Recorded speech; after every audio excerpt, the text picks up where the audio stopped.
ನನ್ನ ಕುಟುಂಬದ ಹೆಣ್ಮಗಳು ಪದ್ಮಲತಾ. ಇಂದು ಹೇಳ್ತೀನಿ, ನನ್ನ ಕುಟುಂಬದ ಹೆಣ್ಮಗಳು ಪದ್ಮಲತಾ ಏನಾಗಿದೆ ಇವತ್ತು ಸಾಕ್ಷಿ ಇದೆ, ಜೀವಂತ ಸಾಕ್ಷಿಯವರು ಇದ್ದಾರೆ. ಎಲ್ಲಿ ಕರ್ಕೊಂಡವ್ರು, ಯಾರು ಕರ್ಕೊಂಡು, ಎಲ್ಲವೂ ಇದೆ. ಅದನ್ನು SIT ಅವರು ಕೊಡ್ಲಿಕ್ಕೆ ಬರ್ತಾ ಇದ್ದಾರೆ. ನ್ಯಾಯ ಸಿಕ್ಕಿತಾ? ಅವತ್ತು ಸಿಕ್ಕಿತಾ? ಸಿಕ್ಕಲು ಕೊಡ್ಬೋದಿತ್ತು, ಹೌದಲ್ವಾ? ಅವತ್ತು ಸಿಕ್ಕಿಲ್ಲ.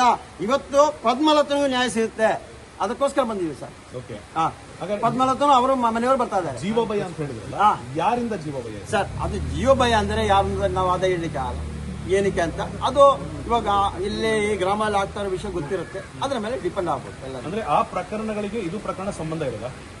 ಯಾವುದೇ ಆ ಪ್ರಕರಣಕ್ಕೆ ಸಂಬಂಧ ಅದು ಗೊತ್ತಿಲ್ಲ, ಅದು ಗೊತ್ತಿಲ್ಲ. ಆ ವ್ಯಕ್ತಿಗೆ ಸಂಬಂಧ ಅದು ಗೊತ್ತಿಲ್ಲ, ಆ ವ್ಯಕ್ತಿಗೆ ಗೊತ್ತಿಲ್ಲ. ಅದು ತನಿಖೆಯಲ್ಲಿ ಆಗಬೇಕು, ಅದು ನಾವು ಹೇಳಲಿಕ್ಕೆ ಆಗಲ್ಲ. ಯಾವ ವ್ಯಕ್ತಿ ಇದೆಯಾ ಇಲ್ಲೋ ಅದು ಗೊತ್ತಿಲ್ಲ, ಅದು ತನಿಖೆ ಆಗುತ್ತೆ. ನಿಮ್ಮ ಉದ್ದೇಶ ಸರ್, ಇಷ್ಟು ವರ್ಷಗಳ ನಂತರ ಬಂದು ದೂರು ಕೊಡ್ತಿರೋಂಥ ಉದ್ದೇಶ ಸರ್? ಇಷ್ಟು ವರ್ಷ ಅಂತ ನಾನು ಹೇಳಿದಿನಲ್ಲ, ಇಂಥ ಒಂದು SIT ತಂಡ ಬಂದದಕ್ಕೆ ಬಂದಿರೋದು.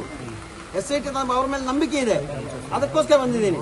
ಅಲ್ಲ, ಈ ಪೊಲೀಸರು ನಮಗೆ ನಾನು ತಿಳಿಮಟ್ಟಿಗೆ ಇವಾಗ ಇದರ ಒಂದು ಮುಖ್ಯ ದೊಡ್ಡ ಹುದ್ದೆಯಲ್ಲಿರುವವರು ಒಳ್ಳೆ ಕೆಲಸ ಮಾಡ್ತಾ ಇದ್ದಾರೆ, ಅದಕ್ಕೋಸ್ಕರ ಅವ್ರ ಮೇಲೆ ನಂಬಿಕೆ ಇದೆ. ಯಾಕೆ ಕೊಡ್ಸಿಲ್ಲ? ಅದು ಯಾರ್ದು ಹುಡುಕ್ಲಿ. ಆ ಟೈಮಲ್ಲಿ ಎಲ್ಲೊಂದು ಕಾಣೆ ಆಗಿದ್ದಾರೆ, ಅವ್ರು ಹೌದಾ ಅಲ್ಲ ಅಂತ ಗೊತ್ತಾಗಬೇಕು. ಆ ಟೈಮಲ್ಲಿ ಎಲ್ಲೊಂದು ಕಡೆ ಕಾಣೆ ಆಗಿದ್ದಾರೆ, ಹೌದಕ್ಕೆ ಸಂಬಂಧ ಇದ್ರೆ ಪಾಪ ಅವ್ರು ಬರಲಿ. ಯಾರ್ಯಾರು ದೂರು ಕೊಟ್ಟಿರಿ ನೀವು ಕಾಣೆ ಆಗಲ್ಲ ಅಂದ್ರೆ? ನೀವು ನಿಮ್ಮ ಕುಟುಂಬದ ಅಂತ ಹೇಳಿದ್ರೆ ಈಗ ಒಂದು ಶವನ ನೋಡಿದೆ ಅಂತ ಹೇಳಿದ್ರೆ, ಯಾರ್ಯಾರು ದೂರು ಕೊಟ್ಟಿದ್ರಿ? ಯಾರ್ಯಾರಿಗೆ? ಈಗ ತಗೊಂಡಿಲ್ಲ, SP ಆಫೀಸ್ ಹೋಗ್ತೀರಾ, SP ಇಲ್ಲ ಅಂದ್ರೆ ಮತ್ತೊಂದ್ ಕಡೆ ಹೋಗ್ತೀರಾ, ಎಲ್ಲೆಲ್ಲ ಹೋಗ್ತೀರಾ? ಅದು ನೋಡಿದ್ವಲ್ಲ ಸರ್, ನೋಡ್ತಾ ಇದೀವಲ್ಲ ಸರ್, ಏನೆಲ್ಲ ಆಗ್ತಾ ಅಂತ. ಒಂದು ವಿಷಯ ನಾನು ಹೇಳ್ತೀನಿ. 2012ರಲ್ಲಿ ಚಾರ್ಮಾಡಿಯಲ್ಲಿ ಒಂದು ಬಸ್ ಆಕ್ಷನ್ ಎಲ್ಲ ತಳ್ಳಿ ಹಾಕಿಬಿಟ್ಟು ಕೊಲೆ ಮಾಡಿರೋದು. 2012ರಲ್ಲಿ ಎಲ್ಲರಿಗೂ ಗೊತ್ತಿರ್ಬೋದು. ತಳ್ಳಿ ಹಾಕಿ ಇವತ್ತಿಗೂ ನ್ಯಾಯ ಸಿಗಲಿಲ್ಲ ಅದಕ್ಕೆ. ನನ್ನ ಸಂಬಂಧಿಕ, ನನ್ನ ಈ ಚಲಂಪಾಡಿ ಗ್ರಾಮದಿಂದ ಇಲ್ಲಿ ಬಂದು ಇಲ್ಲಿ ಬಸ್ ಅಡಿಗೆ ತಳ್ಳಿ ಹಾಕಿರೋದು. ತನಿಖೆ ಆಗಿದೆ, ಲೋಕಾಯುಕ್ತ ತನಿಖೆ ಆಗಿದೆ, ಯಾರು ತಪ್ಪಿಸಲು ಕೊಟ್ಟಿದ್ದಾರೆ. ಹಿಂದಿನ ನ್ಯಾಯ ಸಿಗಲಿಲ್ಲ.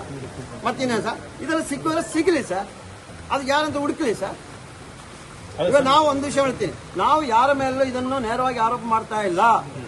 ಏನು ಬಾಡಿ ಅವತ್ತು ನೋಡಿದೀವಿ ಅದನ್ನು ನೇರವಾಗಿ ನಾನು ಹೇಳ್ತಾ ಇದ್ದೀನಿ. ಅಲ್ಲ ಸರ್, ಆವತ್ತಿದ್ದ ಪೊಲೀಸರು ಆವತ್ತು ಧರಿಸಿದ ಕಾಕಿಯನ್ನೇ ಇವತ್ತು ಧರಿಸಿದ್ದಾರೆ. ಆ ಪೊಲೀಸರ ಮೇಲೆ ಇಲ್ಲದ ನಂಬಿಕೆ ಈ ಪೊಲೀಸರ ಮೇಲೆ ಹೇಗೆ? ಅದು ಇವಾಗ ಒಂದು ವಿಷಯ ಮಾಡಿ, ನಾಳೆ ಸೋಮವಾರ ಆಗ್ತಲ್ಲ, ಸೋಮವಾರ ಬರ್ತಾ ಇದೀವಿ, ತನಿಖೆ ಆಗಲಿ. ತನಿಖೆ ಆದ ನಂತರ ಅವರೇ ಹೇಳಿ, ಇಲ್ಲ ಆವಾಗ ನಾನು ಹೇಳ್ತೀನಿ.